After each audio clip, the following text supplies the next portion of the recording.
ನಮಸ್ಕಾರ. ಕರ್ನಾಟಕ ದಿನಕ್ಕೆ ಸ್ವಾಗತ. ನಾನು ತೇಜಸ್ವಿನಿ. ಈಗ ಹೆಡ್ಲೈನ್ಸ್. ರಾಜ್ಯ ರಾಜಕೀಯದಲ್ಲಿ ಬಿರುಗಾಳಿ. ನಾಳೆ ಮುಖ್ಯಮಂತ್ರಿ ಸಿದ್ದರಾಮಯ್ಯ ಪದತ್ಯಾಗ. ಕೊನೆಗೂ ರಾಜೀನಾಮೆಗೆ ಮುಂದಾದ ಸಿಎಂ ಸಿದ್ದರಾಮಯ್ಯ. ಸಿದ್ದರಾಮಯ್ಯ ನಂತರ ಯಾರು ಸಿಎಂ ಆದ್ರೂ ಅದು ತಾತ್ಕಾಲಿಕ. ಕರ್ನಾಟಕದಲ್ಲಿ ಅವಧಿ ಪೂರ್ವ ಚುನಾವಣೆ ಫಿಕ್ಸ್. ಕಾಂಗ್ರೆಸ್ ಅವನತಿ ಆರಂಭ ಎಂದು ಬಿವೈ ವಿಜಯೇಂದ್ರ ಭವಿಷ್ಯ. 2 ವರ್ಷದ ಬಾಲಕನಿಗೆ ಅಪರೂಪದ ಕಾಯಿಲೆ. ಪುಟ್ಟ ಬಾಲಕನ ಪ್ರಾಣ ಉಳಿಸಲು ಧನ ಸಹಾಯಕ್ಕೆ ಮನವಿ. ಹಾಸನ ಜನತೆಗೆ ಆಯೋಜಕರ ಕರೆ.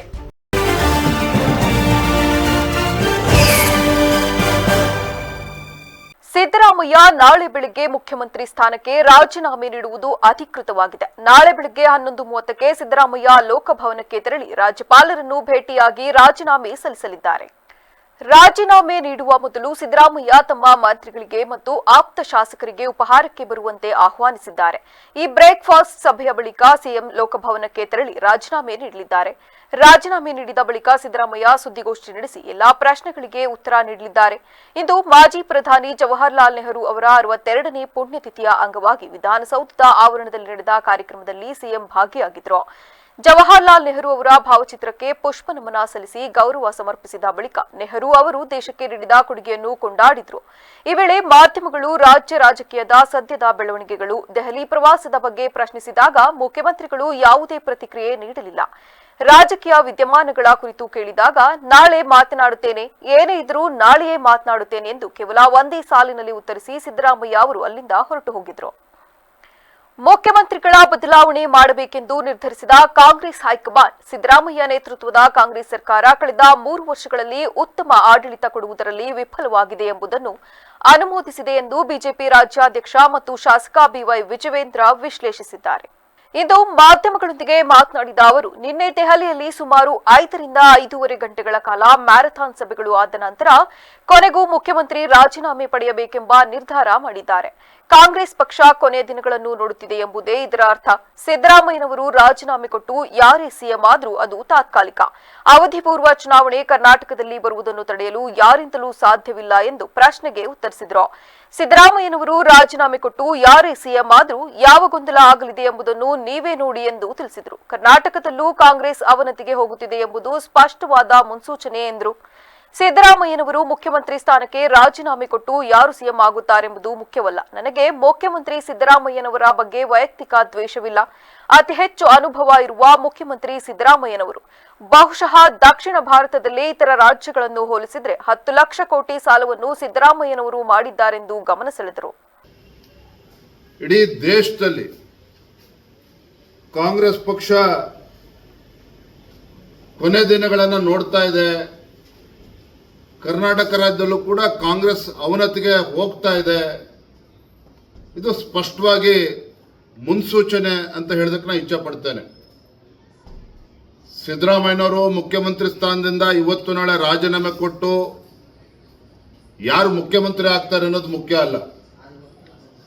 ಕಾರಣ ಏನಪ್ಪಾ ಅಂತ, ಅಪರೂಪದ ಕಾಯಿಲೆಯಿಂದ ಬಳಲುತ್ತಿರುವ ಬಾಲಕ ಸಾಯಿ ಚಿರಾಗ್ ಜೀವ ಉಳಿಸಲು ಹಾಸನದಿಂದ ಆರಂಭಿಸಲಾಗಿರುವ ಕ್ರೌಡ್ ಫಂಡಿಂಗ್ ಅಭಿಯಾನಕ್ಕೆ ಸಾರ್ವಜನಿಕರು ಹಾಗೂ ಮಾಧ್ಯಮಗಳು ದೊಡ್ಡ ಮಟ್ಟದಲ್ಲಿ ಬೆಂಬಲ ನೀಡಬೇಕೆಂದು ಆಯೋಜಕರು ಮನವಿ ಮಾಡಿದ್ದಾರೆ.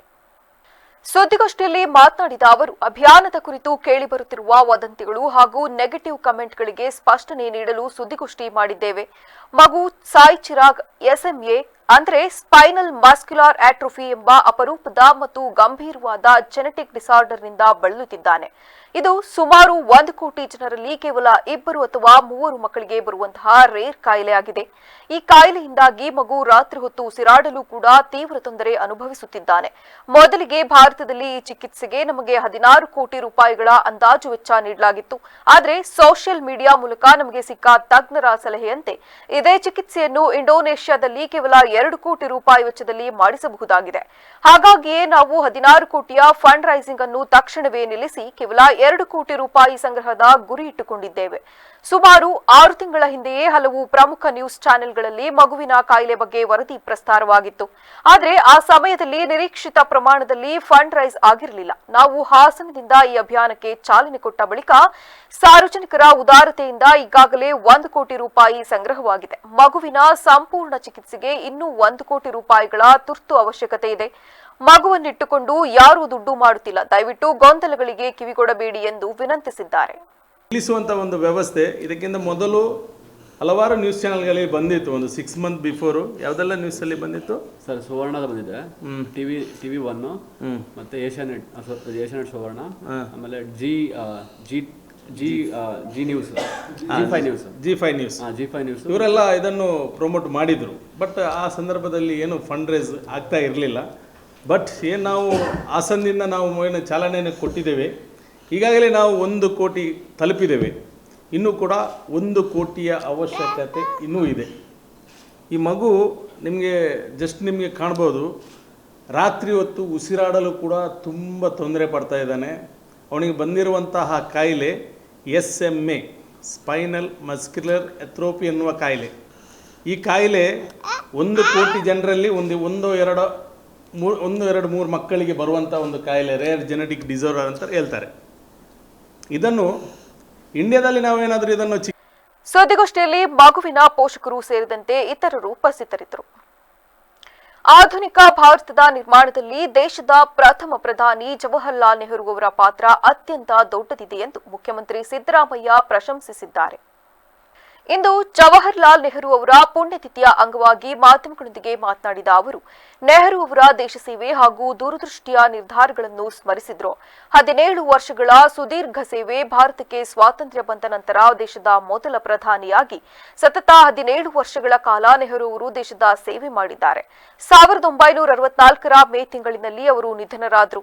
ಇಂದು ದೇಶದಾದ್ಯಂತ ಹಾಗೂ ವಿಶೇಷವಾಗಿ ಕಾಂಗ್ರೆಸ್ ಪಕ್ಷದ ವತಿಯಿಂದ ಅವರ ಪುಣ್ಯತಿಥಿಯನ್ನು ಆಚರಿಸಲಾಗುತ್ತಿದೆ. ನೆಹರು ಅವರು ಕೇವಲ ಒಂದು ಸಿದ್ಧಾಂತಕ್ಕೆ ಅಂಟಿಕೊಳ್ಳದೆ ಸೋಷಿಯಲಿಸ್ಟ್ ಮತ್ತು ಕ್ಯಾಪಿಟಲಿಸ್ಟ್ ಎರಡೂ ನೀತಿಗಳ ಸಮ್ಮಿಲನದಂತೆ ಕಾರ್ಯನಿರ್ವಹಿಸಿದ್ರು. ದೇಶದಲ್ಲಿ ದೊಡ್ಡ ದೊಡ್ಡ ಡ್ಯಾಂಗಳು, ವಿವಿಧ ಬೃಹತ್ ಯೋಜನೆಗಳು ಸಾಕಾರಗೊಳ್ಳಲು ನೆಹರು ಅವರೇ ಕಾರಣ. ಶಿಕ್ಷಣ ಕ್ಷೇತ್ರ ಮತ್ತು ಸಹಕಾರ ರಂಗದಲ್ಲಿ ವೈಜ್ಞಾನಿಕ ಮನೋಭಾವನೆ ಬೆಳೆಯಲು ಅವರು ಶ್ರಮಿಸಿದವರು. ನೆಹರೂರವರು ಜಾರಿಗೆ ತಂದ ಪಂಚವಾರ್ಷಿಕ ಯೋಜನೆಗಳು ದೇಶದ ಪ್ರಗತಿಯನ್ನು ವೈಜ್ಞಾನಿಕವಾಗಿ ಮತ್ತು ವೈಚಾರಿಕವಾಗಿ ಮುನ್ನಡೆಸಲು ಪ್ರಮುಖ ಬುನಾದಿಯಾದವು ಎಂದು ಸಿಎಂ ಬಣ್ಣಿಸಿದರು. ಸುಮಾರು 17 ವರ್ಷಗಳ ಕಾಲ ಈ ದೇಶದ ಪ್ರಧಾನಮಂತ್ರಿಯಾಗಿ ದೇಶದ ಜನರ ಸೇವೆಯನ್ನು ಮಾಡಿದ್ದಾರೆ. ಅವರು 1964ನೇ ಇಸ್ವಿನಲ್ಲಿ ಮೇ ತಿಂಗಳಲ್ಲಿ ನಿಧನರಾದರು.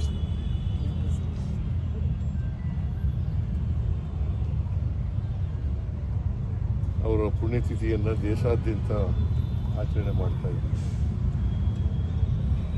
ವಿಶೇಷವಾಗಿ ಕಾಂಗ್ರೆಸ್ ಪಕ್ಷ ಆಚರಣೆ ಮಾಡ್ತಾರೆ. ಮತ್ತು ನಮ್ಮ ಸರ್ಕಾರವೂ ಕೂಡ ಅವರಿಗೆ ಗೌರವ ಸಲ್ಲಿಸ್ತಕ್ಕಂಥ ಕೆಲಸವನ್ನು ಮಾಡ್ತಾ ಇದೆ.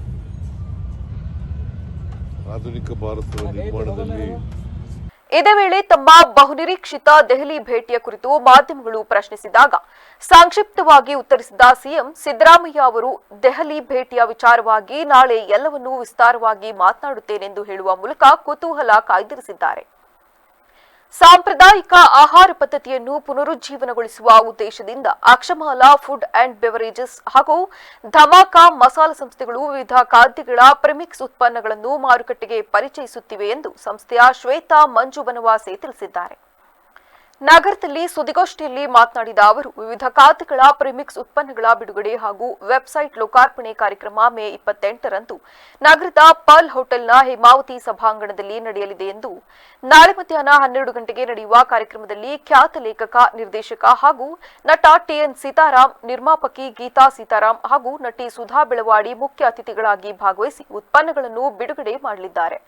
ನಮ್ಮ ಆಹಾರ ಪರಂಪರೆಯ ಭಾಗವಾಗಿರುವ ಖಾದ್ಯಗಳನ್ನು ಸುಲಭವಾಗಿ ಮನೆ ಮಾತಾಗಿಸುವ ಉದ್ದೇಶದಿಂದ ನಮ್ಮ ಸಂಸ್ಥೆಯ ವತಿಯಿಂದ ರವಾ ಇಡ್ಲಿ, ದಾಲ್ ಕಿಚಡಿ, ಪುಳಿಯೋಗರೆ, ಉಪ್ಪಿಟ್ಟು, ದೋಸೆ, ಲೆಮನ್ ಪೋಹಾ ಸೇರಿದಂತೆ ಹಲವು ಸಾಂಪ್ರದಾಯಿಕ ಆಹಾರಗಳ ಪ್ರಿಮಿಕ್ಸ್ಗಳನ್ನು ಪರಿಚಯಿಸಲಾಗುತ್ತಿದೆ. ಇದೇ ಮೊದಲ ಬಾರಿಗೆ ಹೆಸರುಬೇಳೆ, ಗಸಗಸೆ ಹಾಗೂ ಶಾವಿಗೆ ಪಾಯಸದ ಪ್ರಿಮಿಕ್ಸ್ಗಳನ್ನು ನುರಿತ ಸಲಹೆಗಾರರ ಮಾರ್ಗದರ್ಶನದಲ್ಲಿ ಮಾರುಕಟ್ಟೆಗೆ ತರಲಾಗುತ್ತದೆ ಎಂದು ಹೇಳಿದ್ದಾರೆ. ಈಗ ಅದರ ಹೆಚ್ಚುವರಿದಂಥ ಭಾಗವಾಗಿ ಇನ್ನೊಂದು ಧಮಾಕ ಮಸಾಲ ಅಂಥೇಳಿ 2ನೇ ಕಂಪ್ನಿನ ಸ್ಟಾರ್ಟ್ ಮಾಡ್ತಾ ಇದ್ದೀವಿ. ಅದು ನನ್ನ ಪಾರ್ಟ್ನರ್ಶಿಪ್ ಜೊತೆಗೆ, ಅವರು ಶರ್ಮಿಳಾ ಮೇಡಮ್ ಅಂತ ಹೇಳಿ.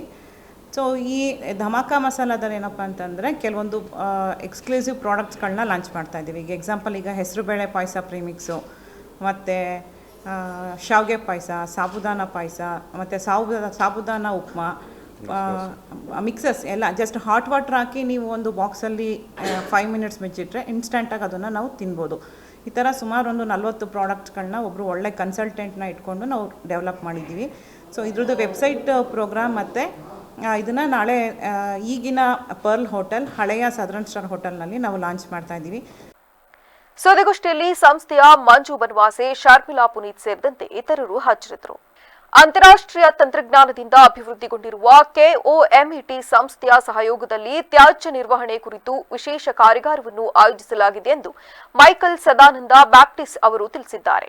ಮೇ 28ರಂದು ಬೆಳಗ್ಗೆ 11 ಗಂಟೆಗೆ ಸಕಲೇಶಪುರ ತಾಲೂಕಿನ ಸುಂಡಿಕೆರೆ ಗ್ರಾಮದ ಕೆರೆಹಳ್ಳಿ ಕಾಫಿ ತೋಟದಲ್ಲಿ ಡಾಕ್ಟರ್ ಆನಂದ್ ಮತ್ತು ಗೀತಾ ಪೆರೆರಾ ಅವರ Joe's eco friendly coffee plantation ವತಿಯಿಂದ ಈ ಕಾರ್ಯಕ್ರಮವನ್ನು ಹಮ್ಮಿಕೊಳ್ಳಲಾಗಿದೆ. ಪರಿಸರ ಸಂರಕ್ಷಣೆ ಹಾಗೂ ತ್ಯಾಜ್ಯ ವಿಲೇವಾರಿ ಕುರಿತು ಜಾಗೃತಿ ಮೂಡಿಸುವ ಉದ್ದೇಶ ಹೊಂದಿದೆ ಎಂದು ತಿಳಿಸಿದರು.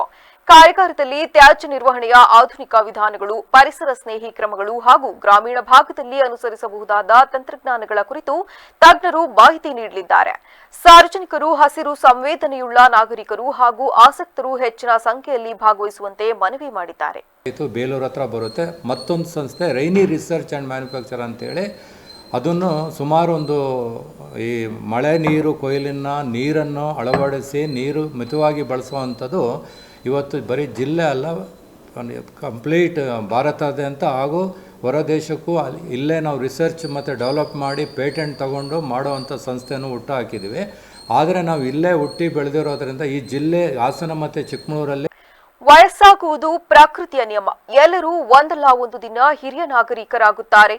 ಮುಂದಿನ ಪೀಳಿಗೆಗಾಗಿ ಮಾಡುತ್ತಿರುವ ಹಾಸನ ಜಿಲ್ಲಾ ಹಿರಿಯ ನಾಗರಿಕರ ವೇದಿಕೆಯ ಕಾರ್ಯ ಶ್ಲಾಘನೀಯ ಎಂದು ಜಿಲ್ಲಾ ನಗರಾಭಿವೃದ್ಧಿ ಪ್ರಾಧಿಕಾರದ ಅಧ್ಯಕ್ಷ ಪಟೇಲ್ ಶಿವಪ್ಪ ಅವರು ಮೆಚ್ಚುಗೆ ವ್ಯಕ್ತಪಡಿಸಿದ್ದಾರೆ. ನಗರದಲ್ಲಿ ಹಾಸನ ಜಿಲ್ಲಾ ಹಿರಿಯ ನಾಗರಿಕರ ವೇದಿಕೆಯ ವತಿಯಿಂದ ಆಯೋಜಿಸಲಾಗಿದ್ದ ವಿಶೇಷ ಕಾರ್ಯಕ್ರಮದಲ್ಲಿ ಭಾಗವಹಿಸಿ ಮಾತನಾಡಿ, ಕಾರ್ಯಕ್ರಮದಲ್ಲಿ ವಿಶ್ವಕರ್ಮ ಜನಾಂಗದವರ ನಿವೇಶನದ ಸಮಸ್ಯೆಯನ್ನು ಪ್ರಸ್ತಾಪಿಸಿದ್ದಕ್ಕೆ ಪ್ರತಿಕ್ರಿಯಿಸಿ, ವಿಶ್ವಕರ್ಮ ಜನಾಂಗದ ಮೂನಣ್ಣ ಸೇರಿದಂತೆ ಹಲವರು ನನ್ನ ಕಚೇರಿಗೆ ಬಂದು ತಮ್ಮ ಕಷ್ಟದ ಪರಿಸ್ಥಿತಿಯನ್ನು ವಿವರಿಸಿದ್ದಾರೆ. ಅವರು ಎಷ್ಟು ಚದುರಡಿ ಜಾಗ ಕೇಳುತ್ತಾರೋ ಅದನ್ನು ಕೊಡಲು ನಾವು ಸಿದ್ಧರಿದ್ದೇವೆ.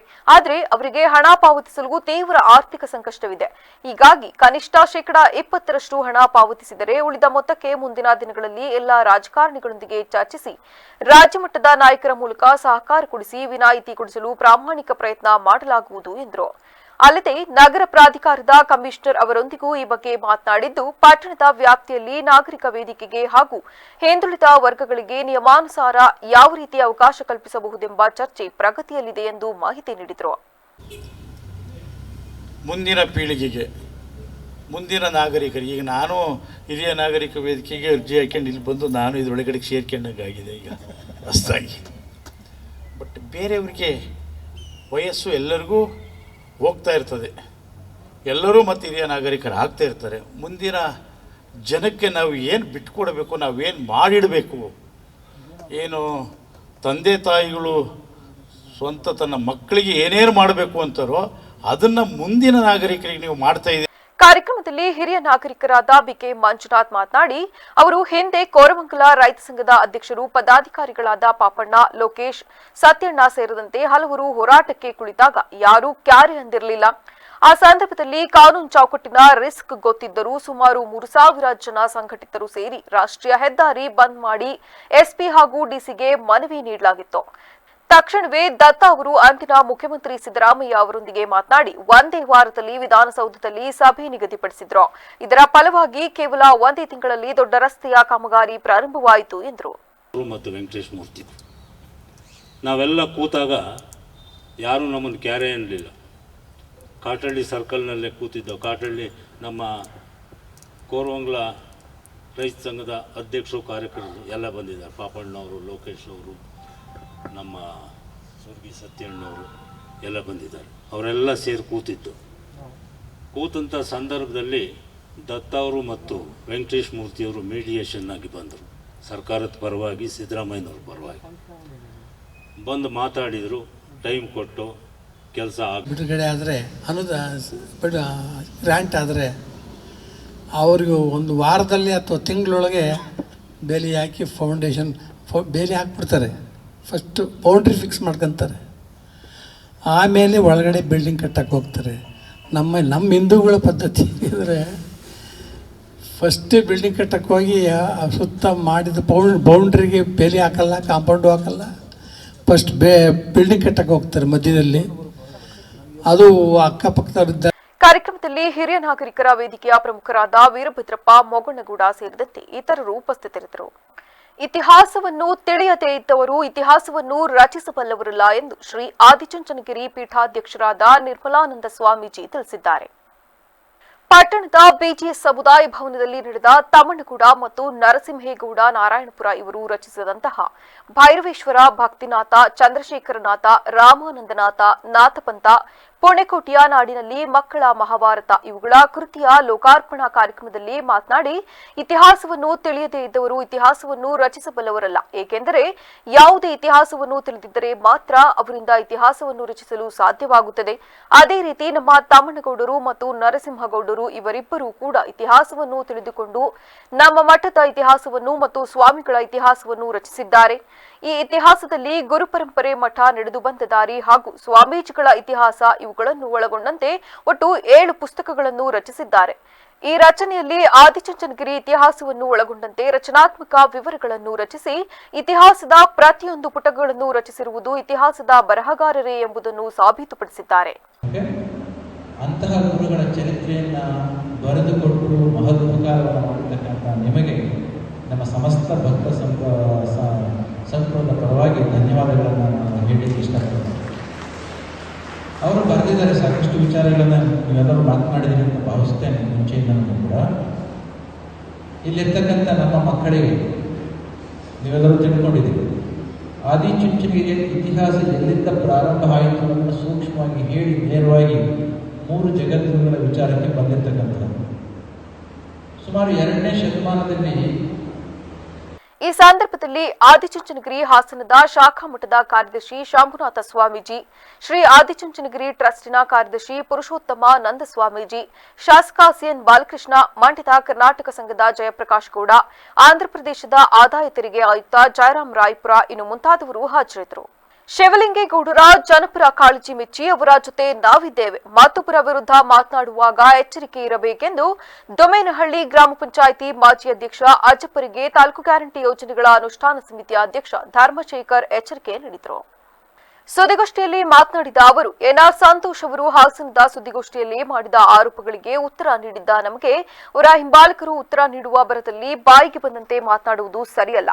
ರಾಜಕಾರಣದಲ್ಲಿ ಇರುವವರಿಗೆ ಟೀಕೆ ಟಿಪ್ಪಣಿಗಳು ಸಹಜ, ಆದರೆ ಅದು ವೈಯಕ್ತಿಕ ದ್ವೇಷದಿಂದ ಕೂಡಿರಬಾರದೆಂಬ ಸಾಮಾನ್ಯ ಜ್ಞಾನ ಇಲ್ಲದೆ ನನ್ನ ಸೇರಿದಂತೆ ಕ್ಷೇತ್ರದ ಹಿರಿಯ ರಾಜಕಾರಣಿಯಾಗಿರುವ ಬಿಳಿ ಚೌಡಯ್ಯ ಅವರ ವಿರುದ್ಧ ನಗರಾಭಿವೃದ್ಧಿ ಪ್ರಾಧಿಕಾರದ ಅಧ್ಯಕ್ಷರಾದ ಅರುಣ್ ಕುಮಾರ್, ನಗರಸಭೆಯ ನಿಕಟಪೂರ್ವ ಅಧ್ಯಕ್ಷರಾದ ಎಂ ಸಮೀವುಲ್ಲಾ, ಹೀಗೆ ಹಿರಿಯರು ಕಿರಿಯರು ಎಂಬುದನ್ನು ನೋಡದೆ ಯಾರೋ ಹೇಳಿಕೊಟ್ಟದನ್ನ ಬಾಯಿಗೆ ಬಂದಂತೆ ಹೇಳುವ ಮೂಲಕ ನಾಲಿಗೆ ಅರಿಬಿಡುವುದು ಸರಿಯಲ್ಲ. ಈ ಬಗ್ಗೆ ಅಜ್ಜಪ್ಪ ತಮ್ಮ ನಡವಳಿಕೆಯನ್ನು ಸರಿಪಡಿಸಿಕೊಳ್ಳಬೇಕೆಂದು ತಾಕೀತು ಮಾಡಿದರು. ಆಪಾದನೆ ಇಷ್ಟೇ, ಬ್ರಾಂದಿ ಅಂಗಡಿ ಧರ್ಮಣ್ಣ ಬ್ರಾಂದಿ ಅಂಗಡಿ ಧರ್ಮಶೇಖರ್ ಅಂತ ಹೇಳ್ತಾರೆ. ನಾನು ಬ್ರಾಂದಿ ಅಂಗಡಿ ಧರ್ಮಶೇಖರ್ ಆಗಕ್ಕೆ ಬ್ರಾಂದಿ ಅಂಗಡಿನ ಶಿವಲಿಂಗೇಗೌಡರು ಬರೋಕ್ಕಿಂತ ಮುಂಚೆನೇ ನಮ್ಮ ಬ್ರಾಂದಿ ಅಂಗಡಿ 2005ರಲ್ಲಿ ಹಸಿಕಲ್ಲಿ ನಮ್ಮ ಬ್ರಾಂದಿ ಅಂಗಡಿ ಹುಡುಗ ಮಾಡಿದ್ದೀವಿ. ಶಿವಲಿಂಗೇಗೌಡರಿಗೂ ಬ್ರಾಂದಿ ಅಂಗಡಿಗೂ ಯಾವುದೇ ರೀತಿ ಸಂಬಂಧ ಇಲ್ಲ. ಇವತ್ತು ಶಿವಲಿಂಗೇಗೌಡರು MLA ಆಗಿದ್ದಾರೆ ಅಂತ ಯಾವ್ದಾರ ಬ್ರಾಂದಿ ಅಂಗಡಿಗೆ ತೊಂದರೆ ಕೊಟ್ಟಿದ್ದಾರ? ಇಲ್ವಲ್ಲ. ನಾಳೆ ಇನ್ನೊಬ್ರು ಆಗ್ಬೋದು, ಅವ್ರೇನು ಬ್ರಾಂದಿ ಅಂಗಡಿಗೆ ತೊಂದರೆ ಕೊಡೋಕ್ಕಾಗ? ಅದು ನಮ್ಮ ಉದ್ಯೋಗ, ಅದು ನಾವು ನಮ್ಮ ಜೀವನೋಪಾಯಕ್ಕೆ ಹೊಟ್ಟೆಪಾಡಿಗೋಸ್ಕರ ನಾವು ಮಾಡ್ಕೊಂಡಿದ್ದೀವಿ. ಅದಕ್ಕೆ ಬ್ರಾಂದಿ ಅಂಗಡಿ ಧರ್ಮಶೇಖರಲ್ಲ ಅಜಬಣ್ಣ, ನಾನು ನಿನ್ನ ಆತ್ಮೀಯ ಸ್ನೇಹಿತ ಗೀಜಳ್ಳಿ ಶೇಖರಣ್ಣ, ನೀನು ಅಂದಿರು ಏನೂ ಆಗ್ತಿರಲಿಲ್ಲ, ನೀನು ಅದನ್ನು ಅಲ್ಲಿಗೆ ಎಳ್ಕೊಂಡು ಹೋಗಿದ್ದೀಯಾ, ಇರಲಿ. ಆದ್ದರಿಂದ ಅಜಬಣ್ಣ ನಾನು ಕ್ಲೀನಾಗಿ ಉತ್ತರ ಕೊಟ್ಟಿದ್ದೀನಿ. ಸುದ್ದಿಗೋಷ್ಠಿಯಲ್ಲಿ ಮುಖಂಡ ಎಳವಾರೆ ನಾಗರಾಜ್, ಗೀಜಿಹಳ್ಳಿ ಬಸವರಾಜ್, ರವಿ ನಾಯ್ಕ್, ಜಯಕುಮಾರ್ ಉಪಸ್ಥಿತರಿದ್ದರು. ಮೇ 31ರಂದು ಸೋಲಾಪುರ್ ಎಕ್ಸ್ಪ್ರೆಸ್ ರೈಲು ಚನ್ನರಾಯಪಟ್ಟಣದ ನಿಲ್ದಾಣದಲ್ಲಿ ನಿಲುಗಡೆಗೆ 4:30ಕ್ಕೆ ಆದೇಶಿಸಲಾಗಿದೆ.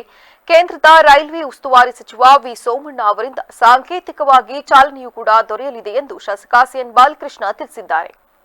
ಪಟ್ಟಣದ ತಾಲೂಕು ಪ್ರವಾಸಿ ಮಂದಿರದಲ್ಲಿ ಮಾತನಾಡಿ, ಕಳೆದ 4 ವರ್ಷಗಳಿಂದ ಸತತ ಪ್ರಯತ್ನದಿಂದ ಸೋಲಾಪುರ ಎಕ್ಸ್‌ಪ್ರೆಸ್ ರೈಲು ಚನ್ನರಾಯಪಟ್ಟಣದಲ್ಲಿ ನಿಲುಗಡೆಯನ್ನು ಹೊಂದಿರಲಿಲ್ಲ. ಈ ರೈಲು ಹಾಸನದಿಂದ ಹೊರಟು ಶ್ರವಣಬೆಳಗೊಳ, ಬಿಜಿನಗರ, ಯಡಿಯೂರು, ಕುಣಿಗಲ್ ಇಂತಹ ಶೈಕ್ಷಣಿಕ ಸ್ಥಳಗಳಲ್ಲಿ ಮಾತ್ರ ನಿಲುಗಡೆ ಇತ್ತು. ಆದರೆ ಚನ್ನರಾಯಪಟ್ಟಣದಲ್ಲಿ ನಿಲುಗಡೆಗೆ ಅವಕಾಶವಿರಲಿಲ್ಲ. ಕೇಂದ್ರ ರೈಲ್ವೆ ಸಚಿವರೊಂದಿಗೆ ಮತ್ತು ಮಾಜಿ ಪ್ರಧಾನಮಂತ್ರಿ ದೇವೇಗೌಡರೊಂದಿಗೆ ಹಾಗೂ ಕೇಂದ್ರ ಉಕ್ಕು ಮತ್ತು ಕಬ್ಬಿಣ ಸಚಿವರಾದ ಕುಮಾರಸ್ವಾಮಿಯವರೊಂದಿಗೆ ಸಂಬಂಧಪಟ್ಟ ಅಧಿಕಾರಿಗಳೊಂದಿಗೆ ಚರ್ಚಿಸಿ ಈ ಭಾಗದಲ್ಲಿ ಅತಿ ಹೆಚ್ಚು ಜನ ಬೆಂಗಳೂರು, ಮಂತ್ರಾಲಯ ಇನ್ನಿತರ ಭಾಗಗಳಿಗೆ ರೈಲಿನಲ್ಲಿ ತೆರಳಲು ಬಹಳಷ್ಟು ತೊಂದರೆ ಉಂಟಾಗುತ್ತಿತ್ತು. ಆ ಸಲುವಾಗಿ ಕೇಂದ್ರದ ರೈಲ್ವೆ ಸಚಿವರೊಂದಿಗೆ ಚರ್ಚಿಸಿ ಅತಿ ಹೆಚ್ಚಿನ ಒತ್ತಡ ಏರಿ ಇದೇ ಮೇ 31ರಂದು ಚನ್ನರಾಯಪಟ್ಟಣದ ರೈಲ್ವೆ ನಿಲ್ದಾಣದಲ್ಲಿ ಸೋಲಾಪುರ ಎಕ್ಸ್‌ಪ್ರೆಸ್ ರೈಲು ನಿಲ್ದಾಣದಲ್ಲಿ ನಿಲುಗಡೆಗೆ ಅವಕಾಶವನ್ನು ಕಲ್ಪಿಸಿಕೊಡಲಾಗಿದೆ ಎಂದರು. ನಮಸ್ಕಾರ. ಸೋಲಾಪುರ ಎಕ್ಸ್‌ಪ್ರೆಸ್ ಚನ್ನರಾಯಪಟ್ಟಣ ರೈಲ್ವೆ ಸ್ಟೇಷನ್ಗಳಲ್ಲಿ ನಿಲುಗಡೆ ಆಗ್ತಕ್ಕಂಥದ್ದಕ್ಕೆ ಅಧಿಕೃತವಾಗಿ 31ನೇ ತಾರೀಕು ತೀರ್ಮಾನ ಆಗಿದೆ. ಕೇಂದ್ರದ ಸಚಿವರಾದಂಥ ಸನ್ಮಾನ್ಯ ಶ್ರೀ ಸೋಮಣ್ಣ ಸಾಹೇಬರು 31ನೇ ತಾರೀಕು 4:30ಕ್ಕೆ ಆಗಮಿಸಿ ಚಾಲನೆಯನ್ನು ನೀಡ್ತಾ ಇದ್ದಾರೆ. ಇದಕ್ಕೆ 3-4 ವರ್ಷಗಳಿಂದಲೂ ಕೂಡ ಅವರು ಸತತ ಪ್ರಯತ್ನವನ್ನು ಮಾಡಿ ದೆಹಲಿನಲ್ಲಿ ನೇರವಾಗಿ ಅವರ ಕಚೇರಿನಲ್ಲಿ ಭೇಟಿ ಮಾಡಿ ಅದರ ಒಂದು ಪೂರಕವಾಗಿ ಮಾನ್ಯ ತುಂಬ ಸಹಕಾರವನ್ನು. ಕೊಪ್ಪಳ ಜಿಲ್ಲೆಯ ಸಂಗನಹಾಲ್ ಮತ್ತು ಕರಮುಡಿ ಗ್ರಾಮದ ಬೃಹತ್ ವಿದ್ಯುತ್ ಕಂಬಗಳು ಉರುಳಿದ ಪರಿಣಾಮ ರೈತರು ಪರದಾಡುವ ಸ್ಥಿತಿ ನಿರ್ಮಾಣವಾಗಿದೆ. ಈ ಕುರಿತು ರಾಜ್ಯ ರೈತ ಸಂಘದ ಉಪಾಧ್ಯಕ್ಷ ಅಂದಪ್ಪ ಹುರುಳಿ ಮಾಧ್ಯಮದ ಜೊತೆ ಮಾತನಾಡಿ, ಕಳೆದ ವಾರದಿಂದ ಸುರಿದಿದ್ದ ಮಳೆ ಗಾಳಿಗೆ ಸುಮಾರು 14 ಕಂಬಗಳು ಬಿದ್ದಿವೆ. 16 ರೈತರು ಬಿತ್ತನೆ ಕೆಲಸ ಕಾರ್ಯಗಳಿಗೆ ಅಡೆತಡೆ ಉಂಟಾಗಿದೆ. ಕೂಡಲೇ ಮೇಲಾಧಿಕಾರಿಗಳು ರೈತರ ಜಮೀನು ಪ್ರದೇಶಕ್ಕೆ ಭೇಟಿ ನೀಡಿ ತೊಂದರೆ ನಿವಾರಿಸಬೇಕೆಂದು ಅಂದಪ್ಪ ಹುರುಳಿ ಒತ್ತಾಯಿಸಿದರು.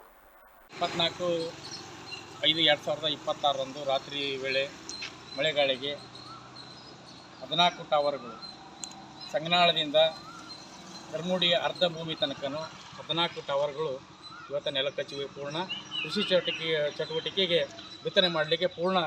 ಲಯನ್ಸ್ ವಿದ್ಯಾಸಂಸ್ಥೆಯು ಬಲವಂತದಿಂದ ನನ್ನ ಬಳಿ ರಾಜೀನಾಮೆ ಬರೆಸಿಕೊಂಡಿದೆ. ನನ್ನ ರಾಜೀನಾಮೆಯಿಂದ ಮಕ್ಕಳ ವಿದ್ಯಾಭ್ಯಾಸ ಕುಂಠಿತವಾಗಿದೆ ಎಂದು ನಿರ್ಗಮಿತ ಉಪನ್ಯಾಸಕ ಶ್ಯಾಮ್ ಪ್ರಸಾದ್ ಪತ್ರಿಕಾಗೋಷ್ಠಿಯಲ್ಲಿ ತಮ್ಮ ಅಳಲನ್ನು ತೋಡಿಕೊಂಡಿದ್ದಾರೆ. ನಾನು ಕೊಳ್ಳೇಗಾಲ ಪಟ್ಟಣದಲ್ಲಿರುವ ಲಯನ್ಸ್ ವಿದ್ಯಾಸಂಸ್ಥೆಯಲ್ಲಿ ಪ್ರಾಮಾಣಿಕ ನಿಷ್ಠೆ ನಿಯತ್ತಿನಿಂದ ಸಂಸ್ಥೆಯ ಅಭಿವೃದ್ಧಿಗಾಗಿ ಹಲವು ವರ್ಷಗಳಿಂದ ನಿರಂತರವಾಗಿ ಸೇವೆ ಸಲ್ಲಿಸುತ್ತಾ ಬಂದಿದ್ದೆ.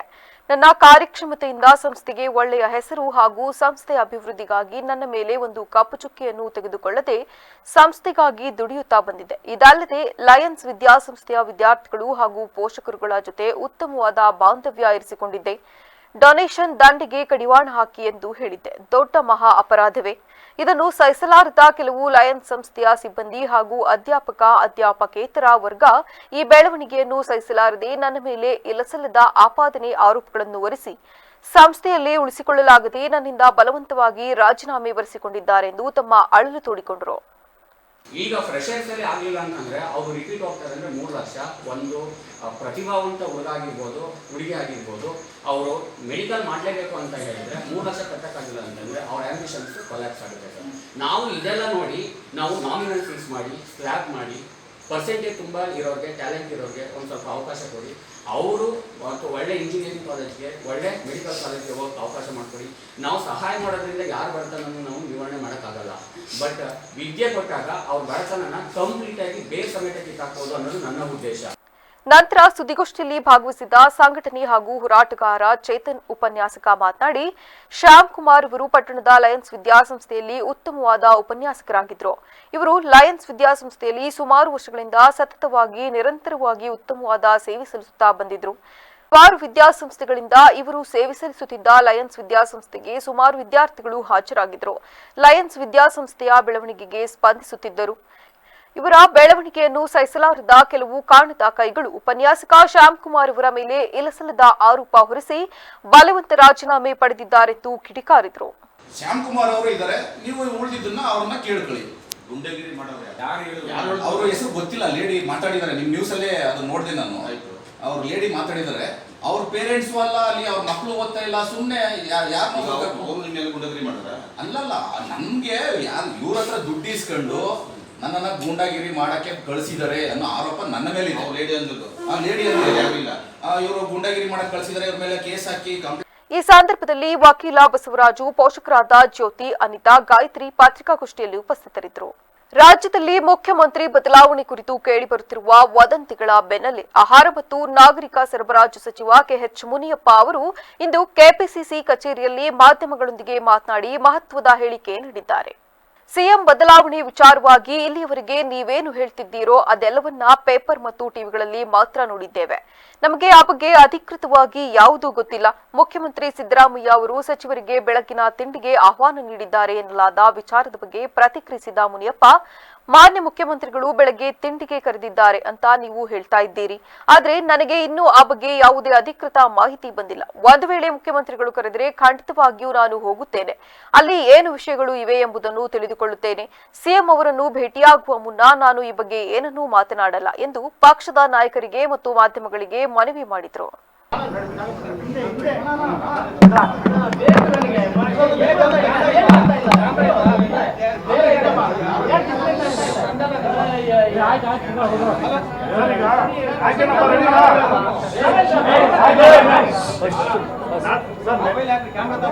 ಮಾತಾಡ್ತೀನಿ ಆಮೇಲೆ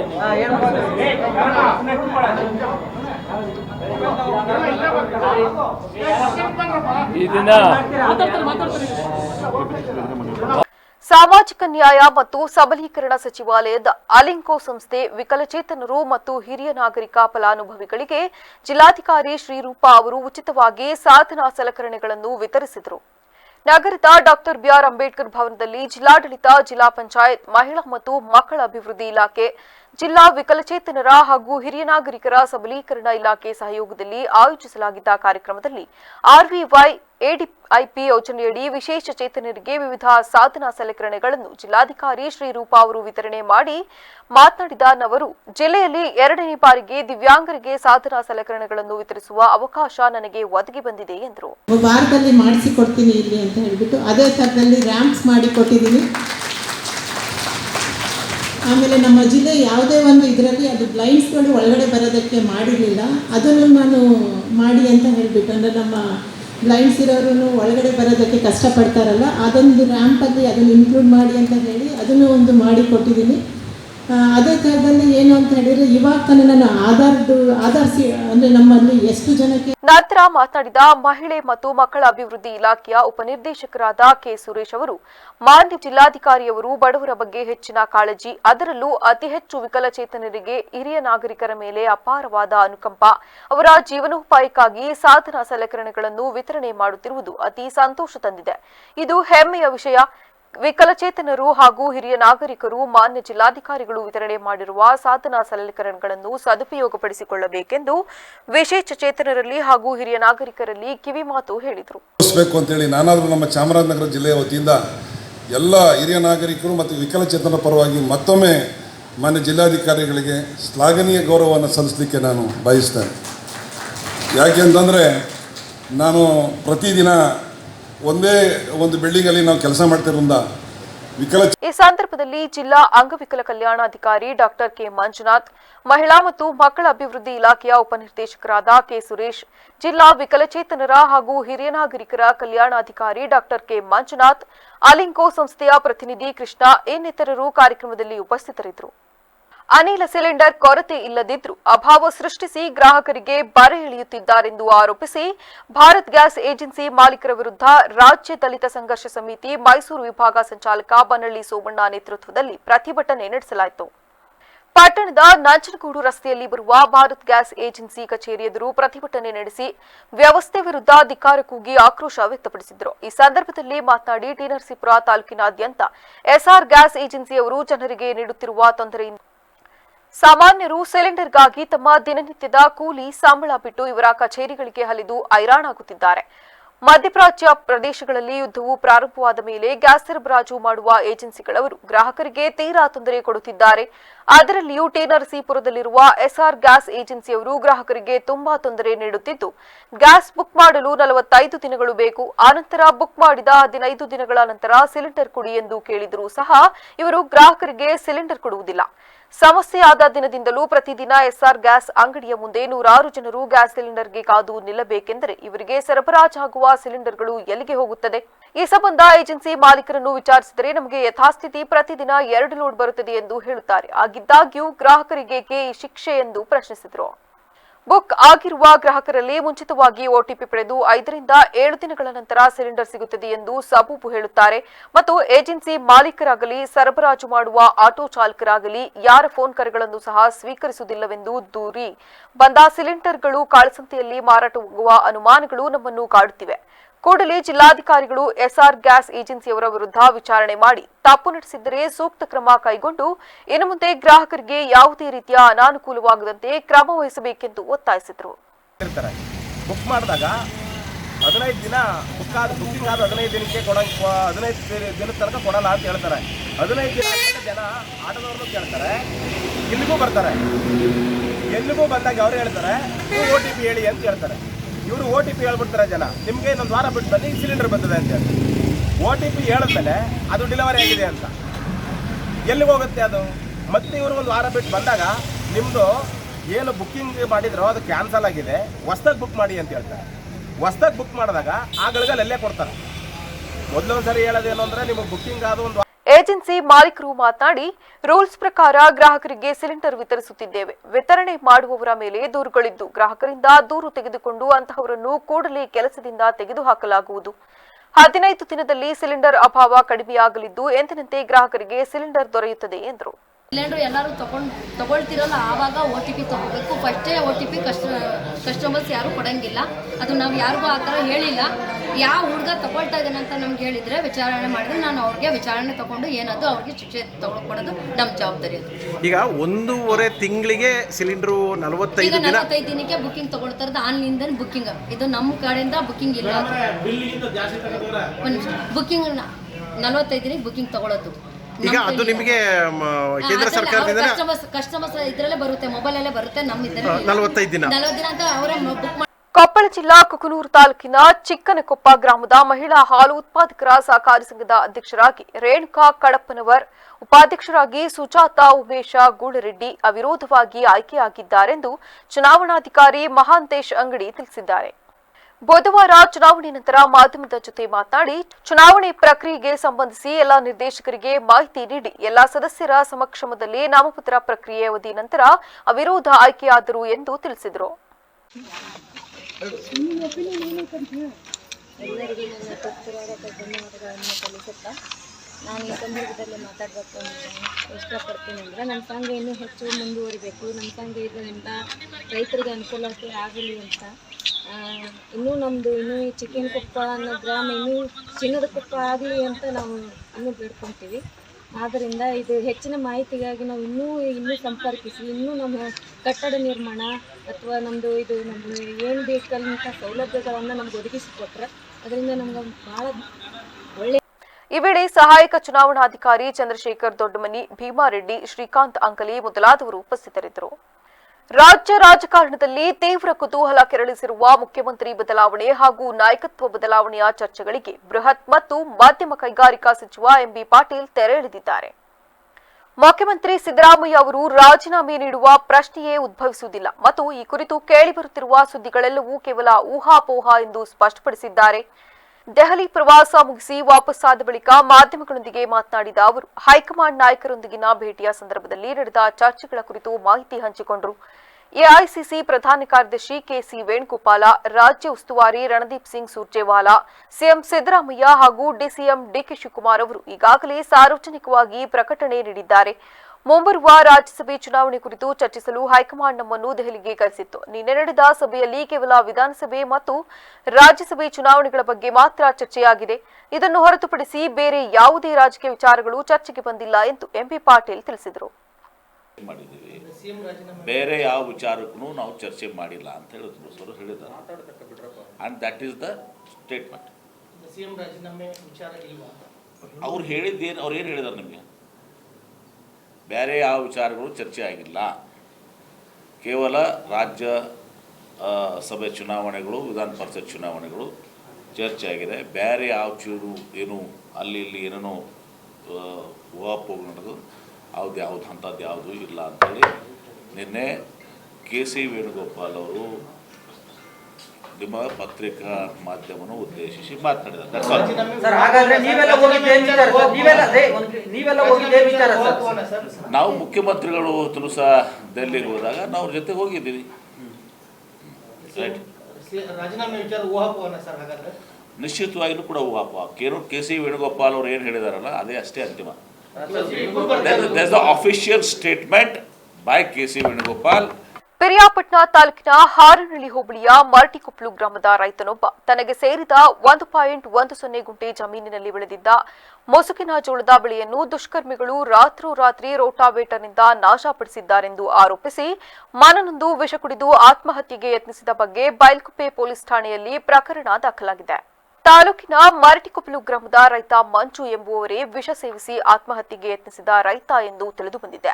ಇವರಿಗೆ ಚನಕಲ್ ಕಾವಲ್ ಗ್ರಾಮದ ಸರ್ವೆ ನಂಬರ್ 61 ಹಾಗೂ 62ರಲ್ಲಿ 1.10 ಗುಂಟೆ ಜಮೀನು ಇದ್ದು, ಈ ಭೂಮಿಯಲ್ಲಿ ಮುಸುಕಿನ ಜೋಳ ಬೆಳೆದಿದ್ದು, ಅದೇ ಗ್ರಾಮದ ಕುಮಾರ್ ಅವರ ಪತ್ನಿ ರೇಣುಕಮ್ಮ, ಅವರ ಮಕ್ಕಳಾದ ಭಾಸ್ಕರ್ ಹಾಗೂ ಶ್ರೀನಿವಾಸ್ ಎಂಬುವವರು ತಮ್ಮ ಜಮೀನನ್ನು ಅಕ್ರಮವಾಗಿ ಬರೆಸಿಕೊಂಡಿದ್ದರು. ಇದರ ವಿರುದ್ಧ ನಾನು ನ್ಯಾಯಾಲಯದಲ್ಲಿ ಪ್ರಕರಣ ದಾಖಲಾಗಿ ವಿಚಾರಣೆ ಹಂತದಲ್ಲಿದೆ.